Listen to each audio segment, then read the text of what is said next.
রাত গভীর হতে থাকে, তারা জঙ্গলের ভিতরে ঢোকে, আর তখনই এক বিশাল আকারের ডাইনোসর, যার চেহারা গন্ডারের মতো কিন্তু চোখে ছিল হিংস্রতা, আক্রমণ করে তাদের। গুলির পর গুলি, রক্ত আর চিৎকারের মধ্যেই ডাইনোসরটা অবশেষে পড়ে যায়। কিন্তু ভয় এখানেই শেষ নয়। কার্ল সেই মৃতদেহর পাশে দাঁড়িয়ে ফিসফিস করে বলে, এগুলো তো বিলুপ্ত হয়ে গিয়েছিল কোটি বছর আগেই। এইদিকে সকাল হয়ে যায়, কং এখনো দৌড়াচ্ছে, তার বিশাল শরীর জঙ্গলের গাছ ভেঙে এগিয়ে চলেছে, এনাকে হাতের মুঠোয় রেখেও সে যেন অদ্ভুত কোমল। অন্যদিকে কার্লের দল একটু বিশ্রামের জন্য থামে, আর তখনই তারা দেখতে পায় একটা বিশাল পায়ের ছাপ, পাথরের উপরে। সেই ছাপ যেন কোনো দৈত্যকালের স্মৃতি। তারা ছুটে যায় সেই দিকে, তবে যা সামনে অপেক্ষা করছিল তা কল্পনাও করতে পারেনি। সরোপস প্রজাতির বিশাল ঘাস খেকো ডাইনোসর জঙ্গলের মাঝেই ঘুরে বেড়াচ্ছে। তাদের শান্ত অবস্থা রেকর্ড করে কার্ল, তার ক্যামেরা চালু করে, এজন্য ইতিহাসে চলে আসা কোনো টাইম ট্রাভেল। কিন্তু তখনই শিকারীরা আসে, ছোট ছোট পিশাচ চেহারা র্যাপ্টর প্রজাতির ডাইনোসররা হঠাৎ করেই হামলা করে দেয় সেই বিশাল জন্তুগুলোর উপর। এক লোহমর্ষক সংঘর্ষ শুরু হয়, বন কাঁপতে থাকে, ডাইনোসরের পালগুলো পাগলের মতো দৌড়াতে শুরু করে।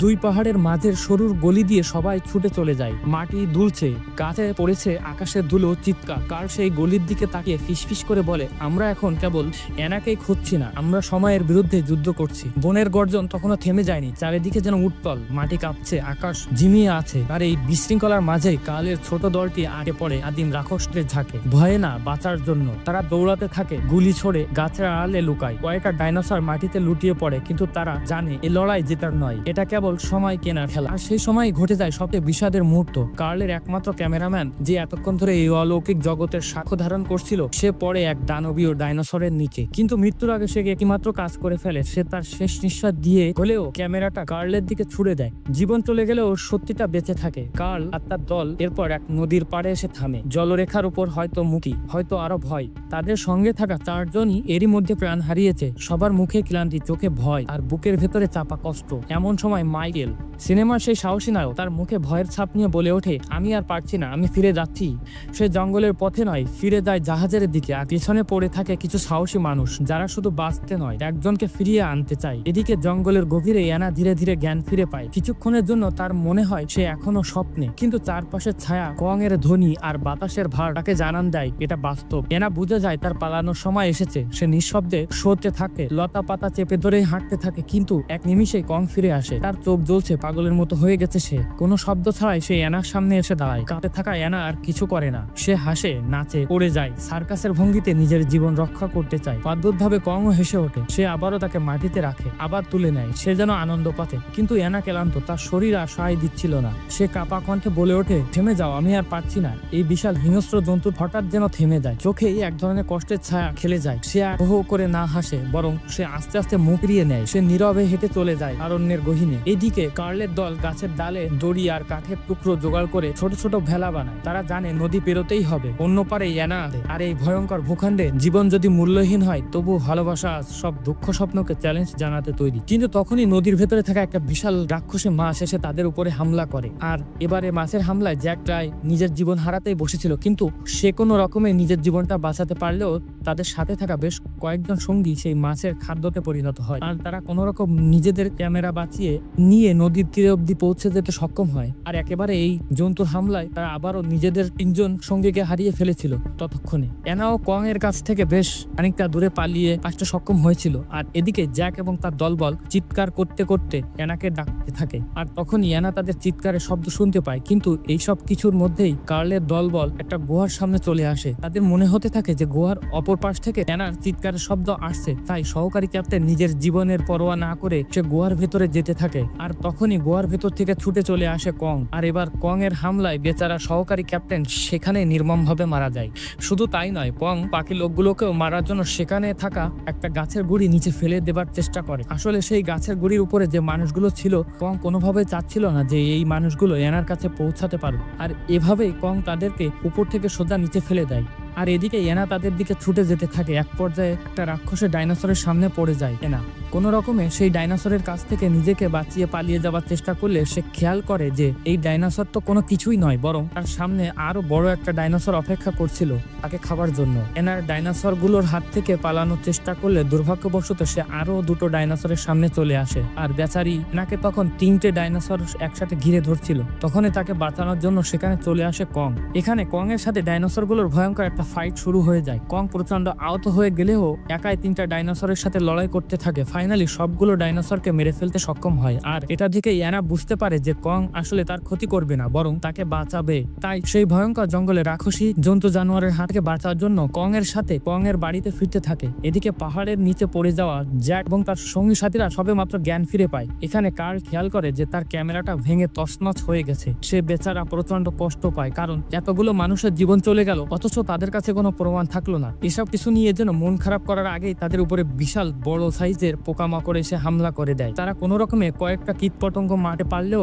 এই দুর্ঘটনায় সেখানে থাকা আর্মি জেনারেল সহ আরো বেশ কয়েকজন লোক মারা যায়। তারা এখন সেখান থেকে কোনোভাবেই বের হতে পারছিল না, কারণ গর্তের চারপাশ থেকে শত শত কীটপতঙ্গ এসে তাদের উপর হামলা করে দিয়েছিল। কিন্তু তখনই তাদেরকে বাঁচানোর জন্য সেখানে সিনেমার নায়ক মাইকেল অস্ত্রশস্ত্র এবং ক্যাপ্টেনকে সাথে করে নিয়ে এখানে পৌঁছে গিয়েছিল। আর তারা গোলাগুলি করে কোনো রকমে সব কীটপতঙ্গগুলিকে মেরে ফেলে আর সেখান থেকে পালিয়ে যেতে সক্ষম হয়। আর এদিকে কং আবার অ্যানাকে সাথে করে নিজের বাড়িতে চলে এসেছিল। আর এবার অ্যানা নিজের জীবন বাঁচানোর কৃতজ্ঞ স্বরূপ খুশি মনে কংকে বিভিন্ন রকমের খেলা দেখাতে শুরু করে। সে নিজের মনের কথাগুলো কং এর সাথে শেয়ার করতে থাকে আর তারা দুজন একসাথে সূর্যাস্ত দেখে থাকে। এদিকে কাল, যার হাতে ক্যামেরায় ছিল একমাত্র সত্যের রেকর্ড, তা ভেঙে যাওয়ার পর যেন ভিতর থেকে ভেঙে পড়ে। তার চোখের স্বপ্ন আর উদ্যম সব শেষ। সে আর কিছুতেই এগাতে চায় না। চলো ফিরে যায়, সে বলেছিল ক্লান্ত গলায়। তবে জ্যাক সে এক পাও পেছোতে নারাজ। সে জানতো অ্যানা কোথাও হয়তো একা ভয়ে কাঁপছে, আর সে যদি না যায় তাহলে কেউ যাবে না। কাল একটু চুপ করেছিল, তারপর বলেছিল, যাও জ্যাক, আমরা দেয়ালের উপরে থাকবো তোমার অপেক্ষায়। কিন্তু সে অপেক্ষায় শুধু অপেক্ষায় ছিল না, কার্লের মনে তখন গেঁথে গেছে এক বড়জাত পরিকল্পনা। কিছুক্ষণ পর জ্যাক রাতের কুয়াশা ভেদ করে পৌঁছায় সেই প্রাচীন গাছতলায় যেখানে কং ক্লান্ত হয়ে ঘুমিয়ে পড়েছিল। অ্যানার হাত ধরে সে ধীরে ধীরে পৌঁছাতে থাকে, কিন্তু ভাগ্য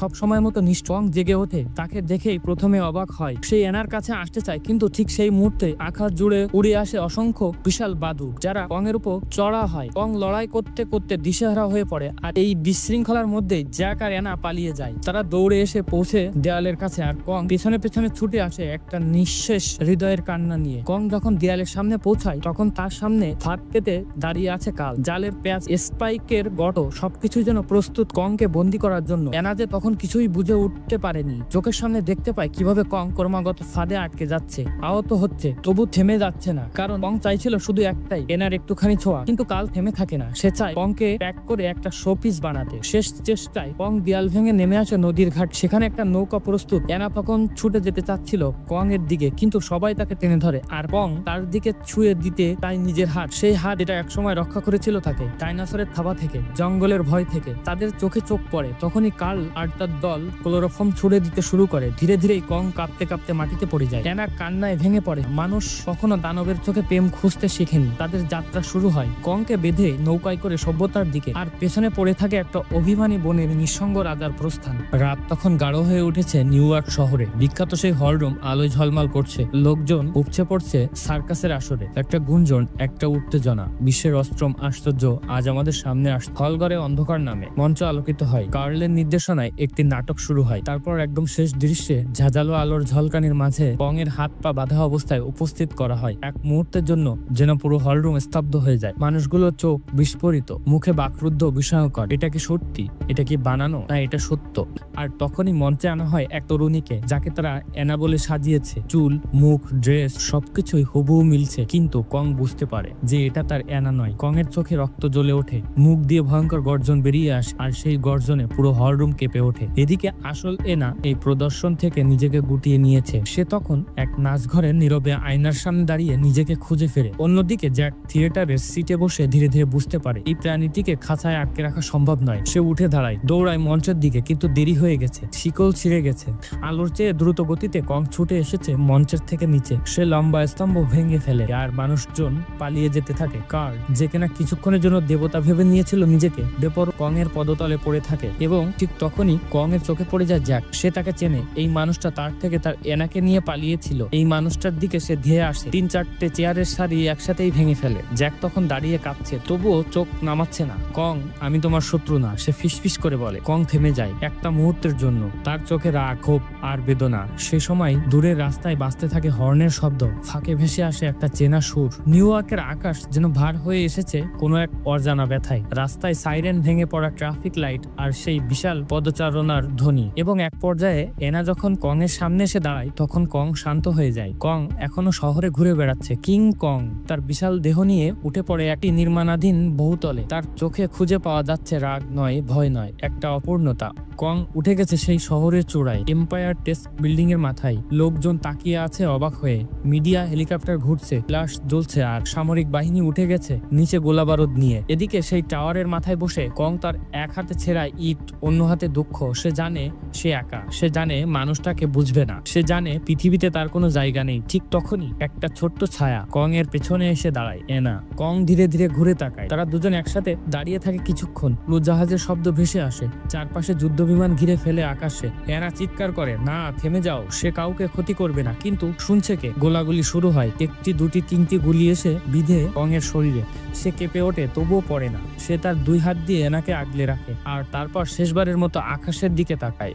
সে যেন বলছে, এই আকাশেই তো আমি রাজা ছিলাম, কিন্তু আজ সেই রাজ্য তোমাদের। একটি বিশাল গর্জনের সাথে কিংকং ধীরে ধীরে পড়ে যেতে থাকে নিচের দিকে। অ্যানার মুখে কান্না, জ্যাক ছুটে আসে, লাফিয়ে পড়ে সে। কং নিথর, সে পড়ে আছে নিউ ইয়র্ক শহরের প্রাণ কেন্দ্রে, একটা কালো কিংবদন্তির মতো। এই ছিল 2005 সালের কিংকং সিনেমার পুরো গল্প। সো বন্ধুরা, আজকের গল্পটা আপনাদের কাছে কেমন লাগলো কমেন্ট করে জানাবেন। আর ভিডিওটি ভালো লেগে থাকলে একটি লাইক করবেন, এবং এরকম এক্সপ্লেইন ভিডিও পাওয়ার জন্য চ্যানেলটি সাবস্ক্রাইব করতে পারেন। তো কথা হবে আবার পরবর্তী ভিডিওতে। ততক্ষণের জন্য ভালো থাকবেন, সুস্থ থাকবেন। আল্লাহ হাফেজ।